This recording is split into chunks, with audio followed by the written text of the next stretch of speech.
జనసేన అంటే కుక్క బిస్కెట్లు వేస్తే తోకూపుకుంటూ మన వెనక తిరుగుతారు. వీళ్ళకి 10-15 సీట్లు ఎక్కువ అని తెలుగుదేశం వాళ్ళు మన అవమానిస్తున్నారు. మన పార్టీ ప్రజల కోసం పుట్టిన పార్టీ. మనం ఎవరి బిస్కెట్లకి తల వంచం. మనమే వాళ్ళకి ఎన్ని కావాలో అన్ని ఇస్తామని చాలా పెద్ద పెద్ద మాటలు మాట్లాడారు. మరి ఈరోజు 24 సీట్లకి కుక్క బిస్కెట్లు వేస్తే తోకూపినట్టు ఎందుకు తోకూపుకుంటూ చంద్రబాబు నాయుడుతో ప్రెస్ మీట్ పెట్టారో పవన్ కళ్యాణ్ చెప్పాల్సిన అవసరం ఉంది. చాలా పెద్ద పెద్ద డైలాగులు కూడా చెప్పాడు. సముద్రం ఎవరి కాళ్ళు పట్టుకోదు, పర్వతం తల వంచదు అని. మరి ఏ ప్యాకేజీ కోసం 24 సీట్లకే చంద్రబాబు నాయుడు కాళ్ళు పట్టుకున్నావు? ఈరోజు చంద్రబాబు నాయుడు ఇచ్చిన ముష్టి 24 సీట్లకే ఎందుకు తల వంచావు పవన్ కళ్యాణ్ అని జనసేన కార్యకర్తలు నాయకులకి సమాధానం చెప్పాలి. నిజంగా ఎంత బాధాకరం అంటే, చెప్పుకోవడానికేమో గొప్పగా 40 ఇయర్స్ ఇండస్ట్రీ, నాకు విజన్ ఉంది, విస్తరాకుల కట్టుంది, నేను కేంద్రంలో చక్రం తిప్పానని చెప్పుకునే చంద్రబాబు నాయుడు ఒక సైడు, సినిమాల్లో పవర్ స్టార్ అని చెప్పుకుంటూ బయట పవర్ లైన్ స్టార్గా తిరుగుతూ మళ్ళీ బింకాలు పలికే పవన్ కళ్యాణ్ ఒకవైపు. వీళ్ళిద్దరికీ బాగా అర్థమైపోయింది, మనకి బలం లేదు, జగన్మోహన్ రెడ్డి గారిని మనం ఓడించే పరిస్థితి లేదు, కాబట్టి మనం ఎలాగైనా పొత్తు పెట్టుకొని జగనన్నని దించాలి అన్న ఆలోచనతోనే ఈ పొత్తుల కార్యక్రమానికి స్టార్ట్ చేశారు.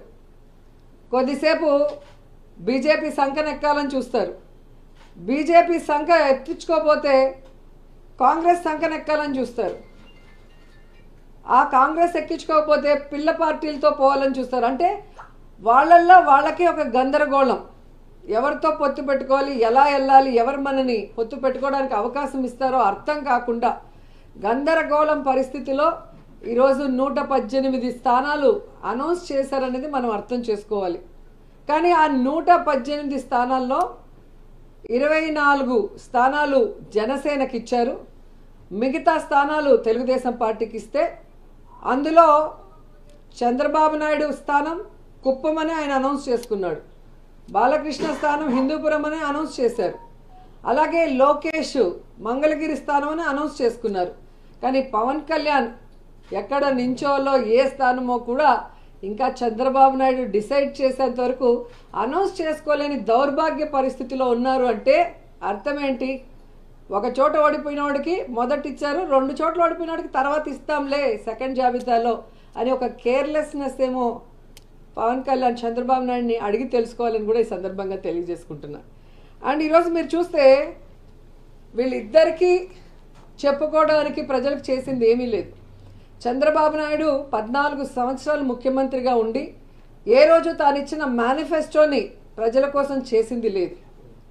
అలాగే పవన్ కళ్యాణ్ ఎందుకు పార్టీ పెట్టాడో తెలీదు, తాను అధికారంలోకి వస్తే ఏం చేస్తానో ఇంతవరకు చెప్పింది లేదు.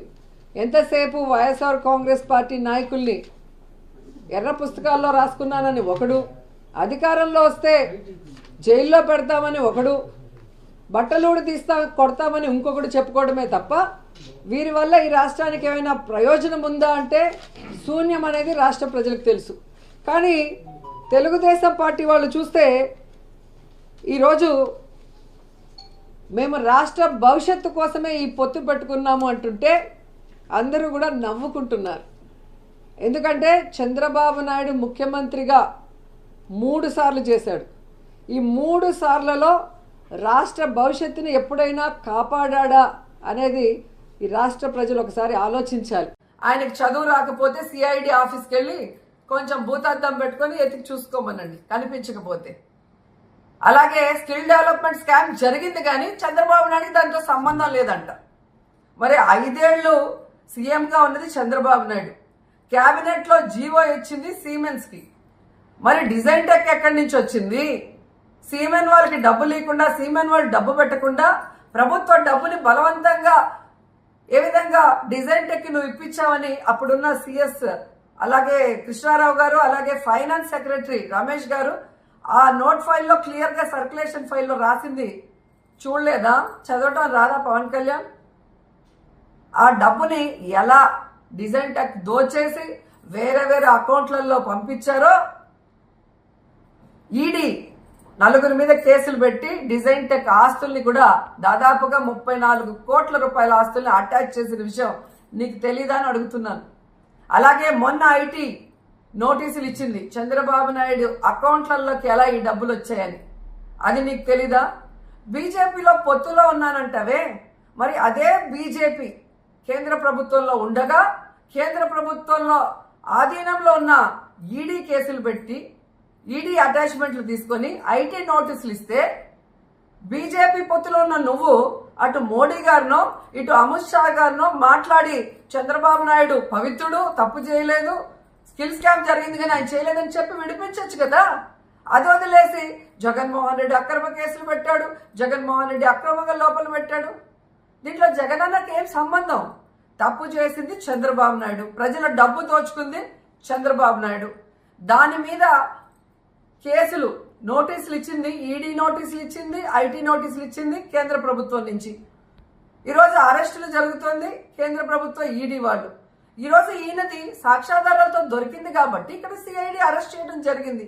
అంతేగాని దీంట్లో కక్ష సాధింపు చర్య ఎక్కడ ఉందో ఒకసారి పవన్ కళ్యాణ్ తెలుసుకోవాలి మాట్లాడే ముందు. నాకు తెలిసి ఈయనకు కూడా ఏమన్నా దాంట్లో ప్యాకేజీ వచ్చిందేమో, ఈయన కూడా అరెస్ట్ అవుతారని ఏమన్నా భయం వచ్చి ఈ విధంగా మాట్లాడుతున్నాడేమో నాకు అర్థం కావట్లేదు. కానీ ఖచ్చితంగా చంద్రబాబు నాయుడు ప్రభుత్వాన్ని కూడా క్యాబినెట్లో ఉన్న మంత్రుల్ని కూడా మోసం చేసి ఆయన సెపరేట్గా ఏ విధంగా ఈ డబ్బు దోచుకున్నాడు ఆ పార్టీలో అందరికీ తెలుసు కాబట్టి ఎవరు మాట్లాడట్లా.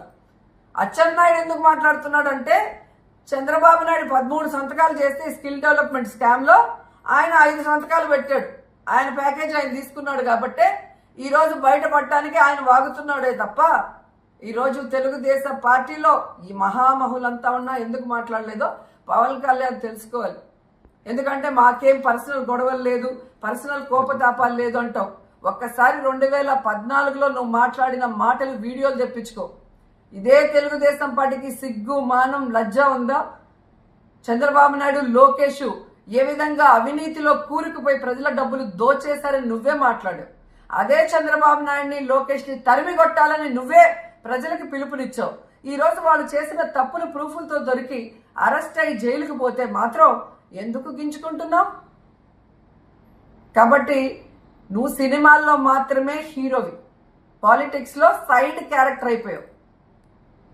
నిజంగా చాలా సిగ్గుచేటు. సినిమా ఇండస్ట్రీలో ఇలాంటి వాడు ఒక్కడు ఉండటము మా కళాకారులందరికీ కూడా అవమానంగా మేము భావిస్తున్నాం. అండ్ చంద్రబాబు నాయుడు లాంటి వాడు ఈ చిత్తూరు జిల్లాలో పుట్టినందుకు మేము చిత్తూరు జిల్లా వాసులందరం కూడా అవమానపడుతున్నాం. ఎందుకంటే ఈ జిల్లాకే చెడ్డ పేరు తీసుకొచ్చాడు. ఈ జిల్లా వాసులు అతన్ని 14 సంవత్సరాలు ముఖ్యమంత్రి అయ్యే అవకాశం వస్తే కనీసం జిల్లాకు కాదు కదా, ఆయనకు ఓట్లేసిన కుప్పం వాళ్ళకు కూడా ఏమీ చేయకుండా, కానీ ఈ రాష్ట్రం మొత్తం దోచేసుకొని వ్యవస్థల్ని మేనేజ్ చేసుకొని ఇన్ని రోజులు విర్రవీగిన అతనికి తాను ఒకటి తలిస్తే దైవం ఒకటి తెలిసిందన్నట్టుగా చేసిన తప్పులకి ఈరోజు అరెస్ట్ అయ్యాడే తప్ప ఇది అక్రమ కేసు కాదు.